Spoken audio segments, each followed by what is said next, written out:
ከሻቢያ ጋር እየሰራችሁ ነው ወይ? እየሰራችሁ እስካልሆነ ይሄ ለምንድን ነው የሚባለው? ኦኬ ከሻቢያ ጋር በተደጋጋሚ መግለጫ አውጥተናል፣ እኛም ገልጸናል። የትግራይ ሰራዊትም በራሳቸው መንገድ ያወጡት መግለጫ አለ። ሆን ተብሎ ነው እንደዚህ አይነት የሐሰት ወሬ እንትን እየተደረገ ያለው። በመጀመሪያ ደረጃ እኛ ግልጽ ያደረግነው ነገር ምንድነው? ከማንኛውም ህዝብ ጋር ሰላም እንፈልጋለን። ከኤርትራም ከሱዳንም ከአማራም ከአፋርም ጎረቤቶቻችን በሙሉ የትግራይ ህዝብ ጦርነት የሚባለው ነገር ይበቃዋል፣ በቃ ጦርነት አንፈልግም እያልን ነው ያለነው። ሰላም ነው የሚፈልገው የኢትዮጵያ ህዝብን በአጠቃላይ የትግራይ ህዝብም እንደዚህ ማለት ነው። እና በአካባቢያችን ሰላም እንዲኖር መስራት ኃጢአት የለውም። በቃ በምንም አይነት መንገድ ወደ ጦርነት መግባት የለብንም፣ ፍላጎታችንን በአደባባይ እንገልጻለን እንደዚህ ብለን ማለት ነው።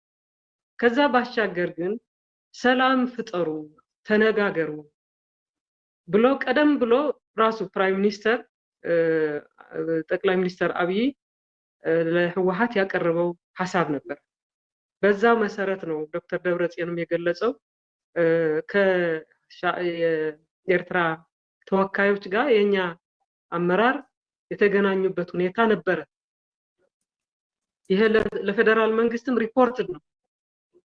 ከተገናኙ በኋላ እኛ እስካለን ፐርሰናሊ ባለኝ ዕውቀት ለስራ አስፈጻሚ መጥቶ ሪፖርት ስለተደረገልን ከሻዕቢያ አመራር ጋር ተገናኘ ማለት የሆነ ዴሊጌት ከተደረገ ሰው ጋር ማለት ነው። ያደረጉትን ውይይትም ለፕራይም ሚኒስተር ሪፖርት ተደረገ። እንዲህ አይነት ውይይት አድርገናል ተብሎ ለኛ ተነግሯል። በዚህ ደረጃ ግንኙነት የተደረገበት ሁኔታ ነበር። ይሄ የሚታወቅ ነገር ነው። ሰላም ፍጠሩ የሚልም ያንንም እኛ ትክክል ነው ከማንኛውም ህዝብ ጋር ሰላም መፍጠር አለብን ብለናል። ከፌደራል መንግስት ፕሪቶሪያ ስምምነት አለ። በፕሪቶሪያ ስምምነት ነው የምንገናኘው። ከኤርትራ መንግስት ግን በፕሪቶሪያ ስምምነት ውስጥ አልተካተተም።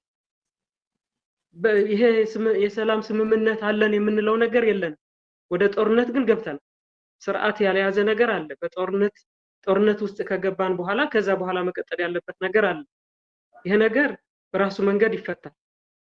ለማንኛውም ግን ወደ ጦርነት በድጋሚ መግባት እንደማንፈልግ ፍላጎታችንን መግለጽ ትክክል ነው ብለን እኛም ተቀብለናል ያለ ማለት ነው።